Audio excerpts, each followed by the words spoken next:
Hello and welcome to the 291st episode of The Hot Issue. دوستو رات بہت ہو چکی ہے اور آپ کو لگے گا کہ میں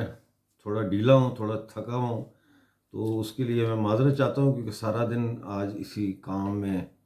گزرا ہے۔ تو میں آپ کے سامنے ایک بہت امپورٹنٹ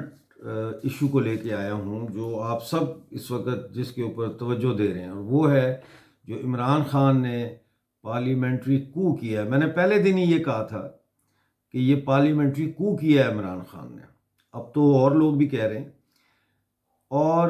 یہ ایک غیر آئینی کام کیا اس نے۔ اور میں نے یہ بھی کہا ہے کہ یہ جو کرائسس ہے یہ اکنامک کرائسس سے سوشل کرائسس، اور سوشل کرائسس سے پولیٹیکل کرائسس، اور پولیٹیکل کرائسس سے اب یہ کانسٹیٹیوشنل کرائسس کی شکل اختیار کر گیا ہے۔ میں یہ سمجھتا ہوں کہ یہ میری ذاتی رائے ہے کہ یہ جو کرائسس ہے کانسٹیٹیوشنل کرائسس، یہ 1970 کے جو پاکستان کے انتخابات ہوئے تھے اس کے بعد عوامی لیگ شیخ مجیب الرحمان کو پاور نہ دینے کے نتیجے میں جو کرائسس ڈیولپ ہوا تھا، یہ اس سے بڑا کرائسس ہے۔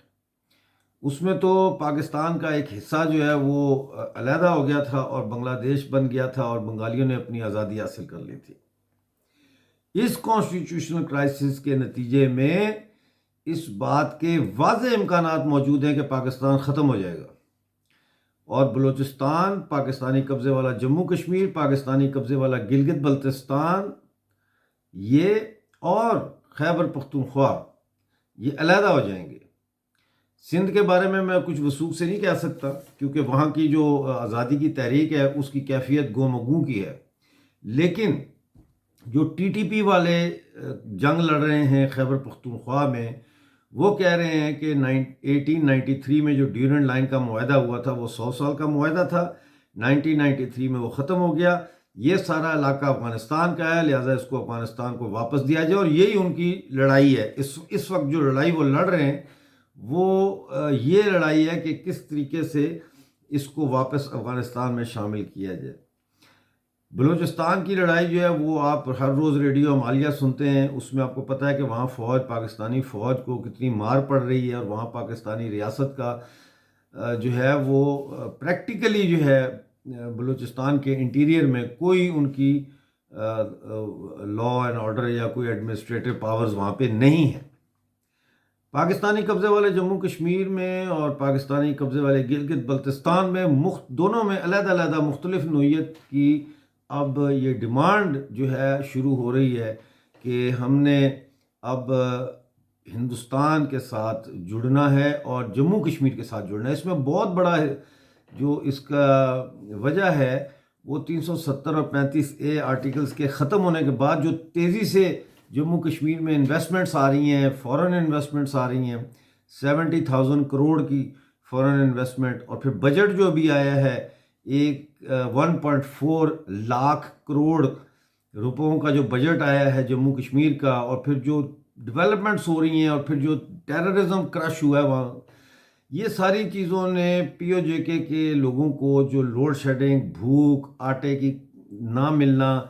پانی کی کمی، جنگلات کی غیر قانونی جو کٹائی کرتی ہے ٹمبر مافیا،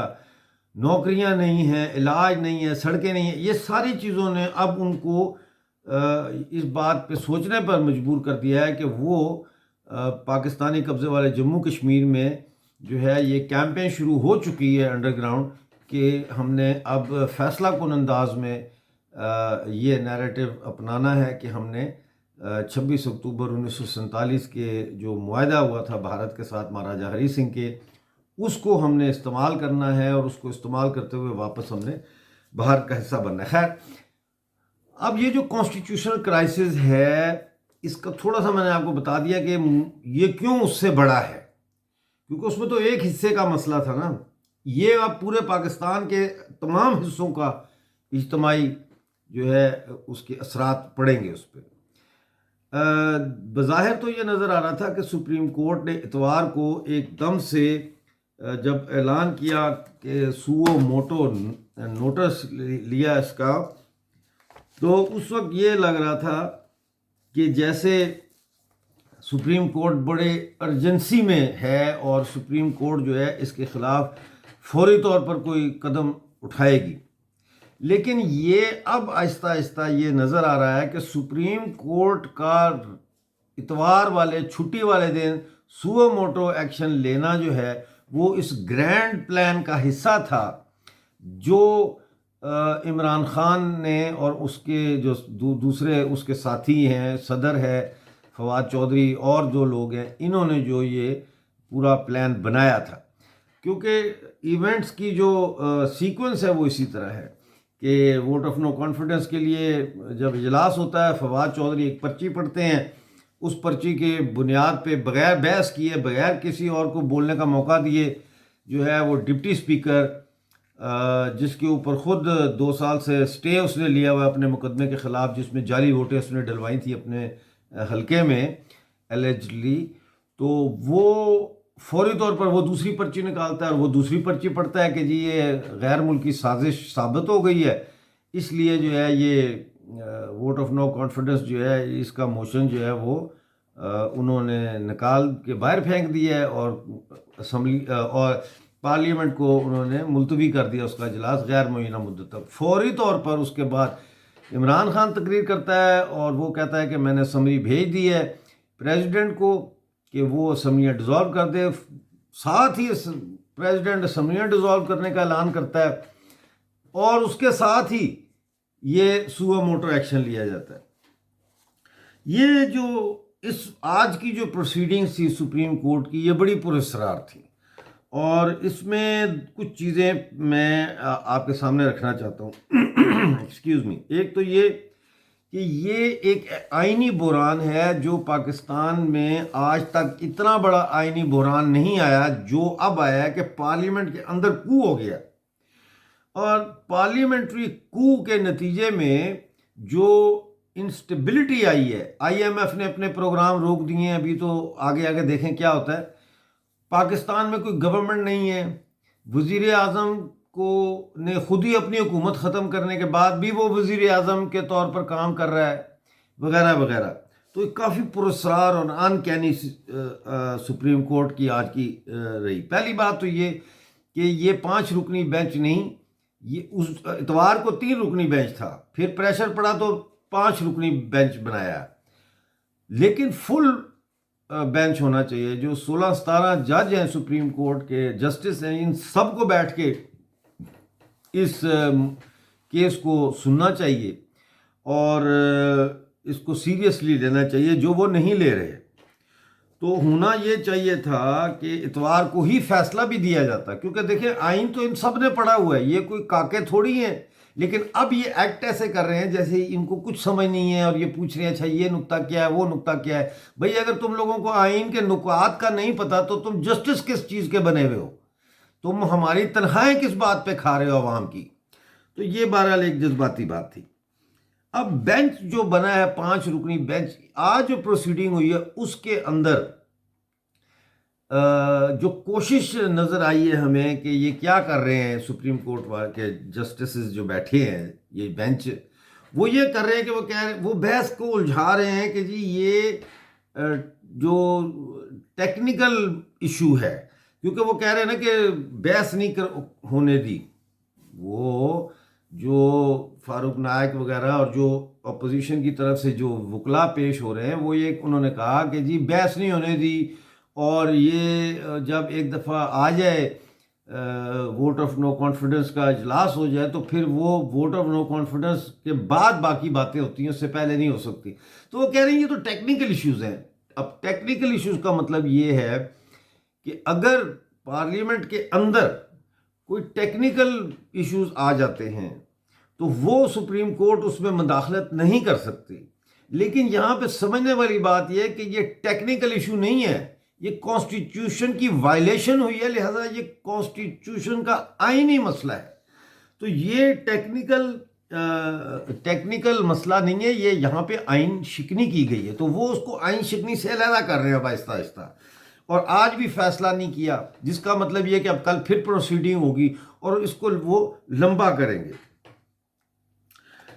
اس کے ساتھ ساتھ جو انتہائی خطرناک بات ہے وہ یہ ہے کہ سپریم کورٹ کا یہ جو بینچ بنا ہے، اس بینچ نے آج جو گزرا ہے، اب میں بیچ میں ہوں رات اور دن کے، تو آپ کو پتہ ہی ہے وہ عمران خان نے ٹیلی فون پر جو سوال جواب کیے ہیں اس نے دھمکیاں دی ہیں، اس نے کہا کہ ان کا گھیراؤ کریں گے، ہم ان کے گھروں کا گھیراؤ کریں گے اور غداروں کا، اور اس طرح کے جو بیان دیے، تو اس کے اوپر کیوں نہیں سو موٹو ایکشن لیا گیا؟ یہ دھمکیاں دے رہا ہے اس کو فارمر، چلو کہہ دیتے ہیں ممبر آف پارلیمنٹس کو دھمکیاں دے رہا ہے، اپوزیشن کو دھمکیاں دے رہا ہے۔ یہ کون سی ڈیموکریٹک روایات رکھ رہا ہے؟ یہ کون سی ریاست مدینہ کی بنیادیں اس نے رکھی ہیں کہ مثالیں دیتا ہے کہ جی حضرت علی جو ہے خدا نہ خواستہ وہ کسی یہودی سے مقدمہ ہار گئے تھے، اور خود جو ہے وہ یہ کہہ رہا ہے کہ میرے خلاف جو لوگ تھے ان کو اڑا دو، لمبا ڈال دو ان کو۔ تو اس کا سپریم کورٹ کو فوراً نوٹس لینا چاہیے تھا، حالانکہ سپریم کورٹ نے خود یہ کہا کل، مطلب اتوار کو انہوں نے کہا کہ کوئی ایسا پارٹی جو ہے حکومتی یا اپوزیشن کی ایسا کوئی کام نہ کرے، ایسی کوئی بات نہ کرے جس سے اشتعال ہو۔ تو یہ عمران خان کی بات ان کو اشتعال نہیں لگتی۔ پھر یہ ہے کہ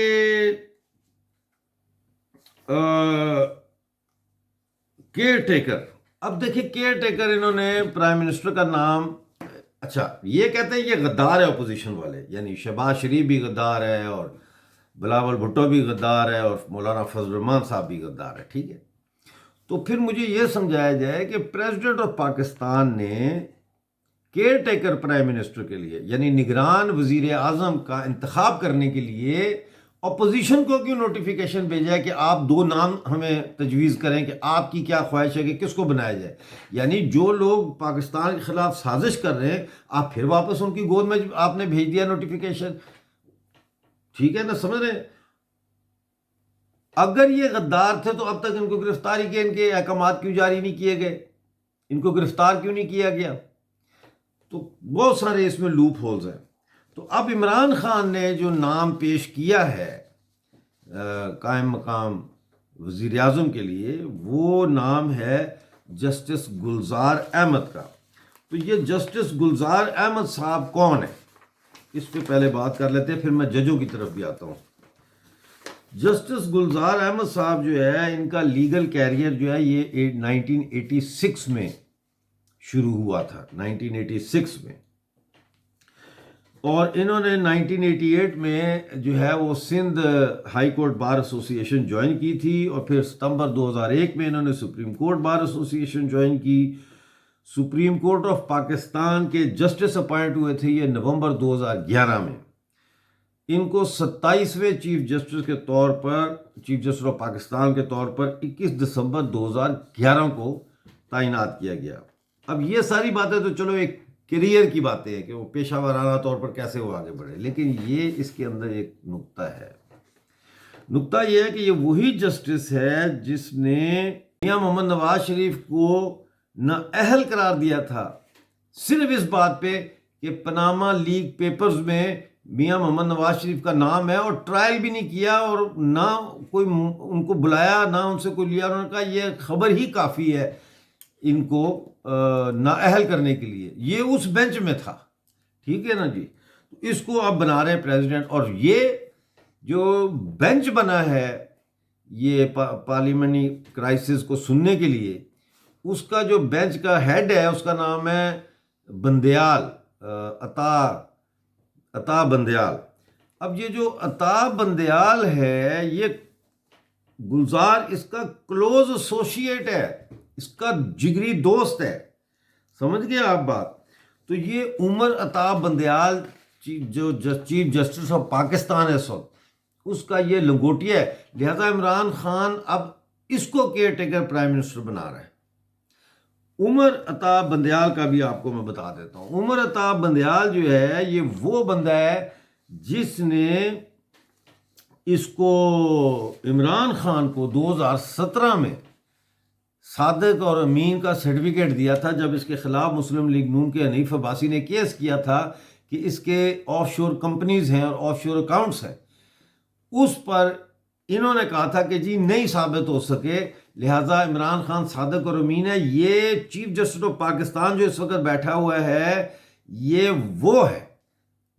وہ ہے جس نے عمران خان کو صادق اور امین کا سرٹیفکیٹ دیا تھا. اور اس کی اپوائنٹمنٹ جو ہے وہ عارف الوی جو پریزیڈنٹ پاکستان ہے پی ٹی آئی کا، اس نے اس کی اپوائنٹمنٹ کی تھی 2022 میں 13 جنوری کو. تو یہ بندیال جو ہے عمر عطا بندیال وہ ہے. پھر اس میں جسٹس اعجاز احسن ہے. جسٹس اعجاز احسن بھی جو ہے وہ اس غالباً بینچ کا حصہ تھا جس نے نواز شریف صاحب کے خلاف فیصلہ دیا تھا. پھر اس میں جسٹس مظہر عالم خان میاں خیل ہیں، جسٹس منیب اختر ہیں، جسٹس جمال خان مندوخیل ہیں. اچھا، اس میں ایک ہوتا ہے کہ جب اس طرح کے کیس ہوتے ہیں تو اس میں جو بینچ ہوتا ہے وہ ایک غیر جانبدار شخص کو اپوائنٹ کرتے ہیں اوورسی کرنے کے لیے پروسیڈنگز کو. یعنی آپ دیکھیں کہ ہماری پروسیڈنگز ٹھیک چل رہی ہیں کہ نہیں چل رہی ہیں. آپ کو یاد ہوگا کہ اٹارنی جنرل خالد جاوید خان نے 2 دن پہلے یہ بیان دیا ہے کہ میرا پرائم منسٹر اس وقت انتہائی مشکل میں ہیں اور میں پہلے سوچا تھا استعفیٰ دے دوں، لیکن میں پرائم منسٹر کو جو ہے وہ مشکل وقت میں اکیلا چھوڑ کے نہیں جا سکتا. اس اٹارنی جنرل کو، اس کو جو حلفاً پی ٹی آئی کا بندہ ہے، اس کو انہوں نے آبزرور لگایا ہے اس پوری پروسیڈنگ کے اوپر. تو اب آپ سمجھ رہے ہیں، آپ کو تصویر تھوڑی تھوڑی اب کلیئر ہو رہی ہے آپ کے سامنے کہ یہ ساری کہانی جو ہے یہ کیا ہے، یہ کس طرح چل رہی ہے، اور کیوں میں کہہ رہا ہوں کہ اس عدالت سے انصاف کی توقع جو ہے کم سے کم مجھے نہیں ہے. اب سوال آ جاتا ہے کہ اس عدالت سے انصاف کیسے جو ہے وہ برآمد کروایا جائے. یہ بہت مشکل سوال ہے. دیکھیں، میں بڑے عرصے سے فالو کر رہا ہوں. اگر آپ پی ڈی ایم کی تحریک کا آغاز دیکھیں تو آپ کو سمجھ آئے گی کہ اس وقت میاں محمد نواز شریف اور ان کی صاحبزادی جو ہیں مریم نواز شریف، وہ بڑے فائر برانڈ قسم کے سپیکرز تھے، اور انہوں نے جرنیلوں کے نام لے لے کے انہوں نے بات کی. اور یہ جو تھا D G I S I Fayyaz Hameed اور لوگوں کے نام لیے اور نعرے لگتے تھے پی ڈی ایم کے جلسوں میں، یہ جو دہشت گردی ہے اس کے پیچھے وردی ہے. اس کے بعد ہم دیکھتے ہیں کہ آہستہ آہستہ نواز شریف کی جگہ مریم نواز کی جگہ پاکستان میں شہباز شریف کو آگے کیا گیا، جیل سے رہا کیا گیا، اس کو نکالا گیا، اس کو لایا گیا. اور پھر آپ کو وہ جلسہ بھی یاد ہوگا جس میں شہباز شریف نے یہ کہا تھا کہ کوئی شخص بھی فوج کے یا قومی سیکیورٹی کے اداروں کے خلاف نعرے نہیں لگائے گا. وہاں سے یہ مجھے لگتا ہے شفٹ ہوا ہے، اور پھر ایک دم پی ڈی ایم جو ہے وہ بیک فوٹی پہ آ گئی. اور مجھے یہ نظر آتا ہے کہ وہ جو عوامی تحریک کے ذریعے عمران خان کو نکالنے کی جو مومنٹم بلڈ کیا تھا نواز شریف اور مریم نواز صاحبہ نے، وہ مومنٹم شہباز شریف نے آ کے توڑا. اس مومنٹم کو سیبوٹاج کیا، اور اس کو سیبوٹاج کرنے اور اس کو ڈیریل کرنے کے نتیجے میں ہی اس کے صلے کے طور پر جو ہے مجھے لگتا ہے کہ شہباز شریف کو پھر یہ آفر دی گئی کہ تمہیں پرائم منسٹر بنائیں گے. بالکل اس طرح جس طرح سے عمران خان نے پرویز الہی کو یہ آفر دی کہ تمہیں وزیر اعلیٰ بنائیں گے. نہ یہ پرائم منسٹر بنے گا اور نہ وہ وزیر اعلیٰ بنے گا. تو یہ اس طریقے سے جو ہے نا ڈیپ سٹیٹ جو ہے، جو پوشیدہ نظر نہ آنے والے ہاتھ ہے، وہ اس طریقے سے جو ہے پاکستان میں کام کر رہے ہیں. پاکستان یقیناً ایک اگر پاکستانیوں کے پوائنٹ آف ویو سے دیکھا جائے تو ایک خطرناک موڑ پہ کھڑا ہے، لیکن اگر آپ جو آزادی پسند ہیں ان کے پوائنٹ آف ویو سے دیکھیں تو پاکستان ایک چٹان کے ایج پہ پہنچ چکا ہے جہاں سے اسے صرف ہلکا سا دھکا دینے کی ضرورت ہے اور یہ چٹان سے گر کے پاش پاش ہو جائے گا۔ آج کا پروگرام دیکھنے کا بہت شکریہ۔ کمنٹس میں بتائیے گا